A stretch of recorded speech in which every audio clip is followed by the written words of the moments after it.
everybody. Welcome to Baking with Success. I'm Chef Gail Sokol, and today we're going to be making Linzer Torte, which is an Austrian treat, Eastern European treat that has raspberry jam in this beautiful, tender, nut-filled pastry. So we have to make the pastry first, and we're going to be taking 3 sticks, so we've got a lot of butter, 3 sticks of softened butter, and you're going to let this butter come to room temperature, and you're going to put it into your mixer. And then I have a bowl in which I have taken some ingredients and put them through the food processor. So I have 1 cup of any type of cake scraps you have, as long as it's not frosted. So like a pound cake, even some cookies. You want to make them into finely ground crumbs. A cup and 4 tablespoons of granulated sugar, and 2 cups of nuts. I use walnuts here. If you don't like walnuts, use another type of nut. So I've actually put those together, and those are going to go in here with the butter, and they're going to get creamed together for a few minutes. Now, in the wings, while we're waiting for our ingredients to cream, I have 4 cups of all-purpose flour. I have 2 teaspoons of baking powder and a teaspoon of cinnamon. The cinnamon gives it that little something extra.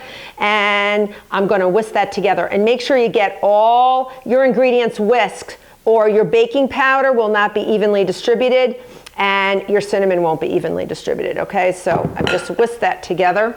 Now I'm going to use my paddle attachment. Put that in there and mix it on low speed. And you're going to let it get to the creaming stage where it's a little bit fluffy and light. So now that we've creamed, and that's what that means with a paddle, your butter and your other ingredients, we're just going to put in our eggs one at a time. We're going to let those combine.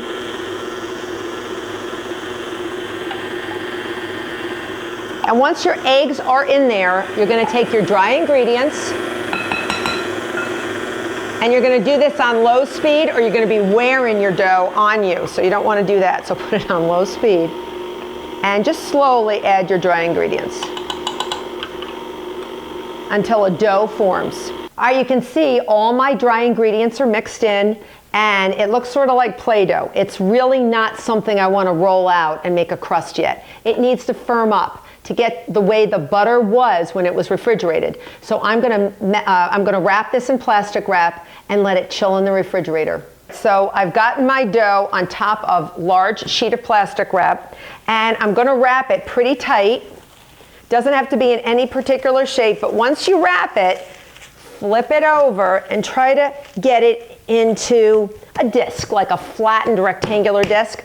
And the great thing about this dough, you can let it sit in the refrigerator for about 3 hours or overnight, or you can even label it and freeze it for a couple of months. This is a fabulous dough, and it's nice and tender. So I'm going to go chill this in the fridge.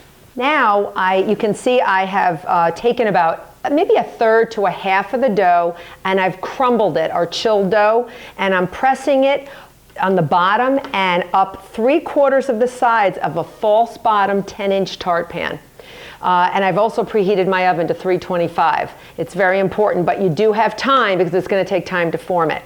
I filled my tart shell with 1 to 1.5 cups of seeded raspberry jam, and I know some of you don't like seeds, but use the seeded raspberry jam. It just is really great with the nuttiness of the walnuts that are in the crust. It just adds something special to it. If you don't like raspberry jam, use apricot. If you don't like apricot, there's peach preserves out there. There's tons of varieties of jams and jellies. Just use whatever feels good. Maybe have your own variety that you've made yourself. Be sure to preheat your oven to 325 at this point. And now we're going to make our lattice crust.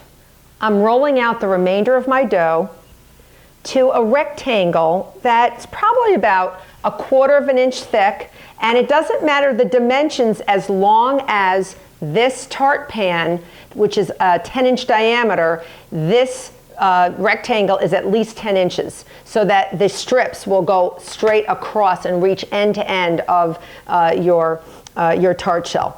And then I'm going to start cutting them into strips.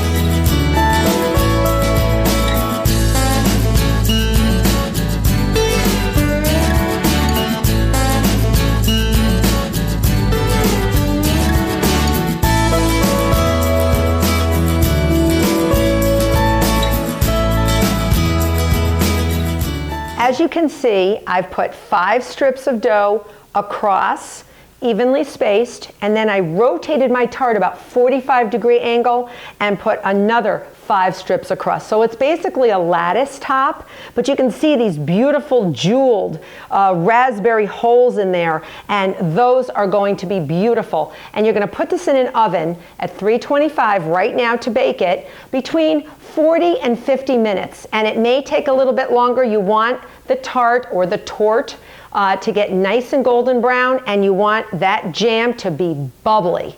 That's when you take it out. While my Linzer tart is, or my Linzer torte is baking, I love to roll out the scraps.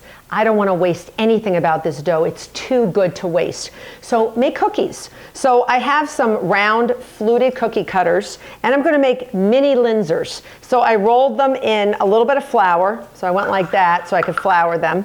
And then I'm going to take my offset spatula and transfer my cookie, any size you want, over to a sheet pan, and I lined it with aluminum foil. And then I'm going to make another one, and you're going to see, I'm going to make a bunch. And watch, I'm going to take a slightly smaller one and put it over the top, and that's going to be the top. So this one, that's saved for the chef when it's baked. So I have one like that, and then I'm going to put one on top of the other with jam. I'll make one more. You got to make a top and a bottom. See, that's your top. And I'll make one more bottom. And these are so good. People will think you spent hours on them, and they're so easy to make. And when you have more scraps and you really don't know what to do with them, just take them and put them on the sheet pan and bake them off, because those I just love to snack on. So these go in the same oven, 325, probably for about 15 minutes, but watch them. They shouldn't get too dark, but you still want them lightly brown on the bottom. Yummy. Here's my Linzer. I've taken it out of the pan after it's cooled, and it's gorgeous, but it's not as gorgeous as it could be, because I'm going to powder it with sugar. So we put some confectioner's sugar. You can even put this into a sieve and just blast it with a little sugar, and you're going to see, even though the jam is covered, the sugar will actually dissolve in the jam, and you'll see this beautiful, beautiful little sort of ruby colored, garnet colored holes. And I think that is a stunning dessert. Isn't that gorgeous? Oh, it's so good. So, so yummy.